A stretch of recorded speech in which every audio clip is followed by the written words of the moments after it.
Hebreërs 10 vers 14 tot 16.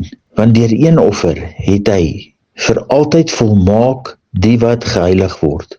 En ook die Heilige Gees gee aan ons getuienis. Want nadat hy tevore gesê het, dit is die verbond wat ek met hulle sal sluit na die dae, spreek die Here verder. Ek sal my wette gee in hulle hart en in hulle verstand sal ek dit inskrywe. In die Ou Testament is die wette op tafels van klip geskryf weens die hardheid van hart van die mens.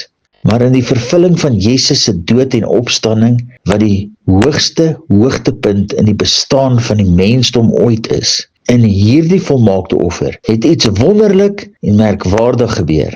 Die wet van God is nou op die harttafel van die gelowige geskryf. Ons volg in gehoorsaamheid Jesus, die ewige lewende woord van God, wat vlees geword het, deur die gewillige bewuswording van God as Vader na die innerlike gewete, gebrandmerk deur die vuur van die inwonende Heilige Gees.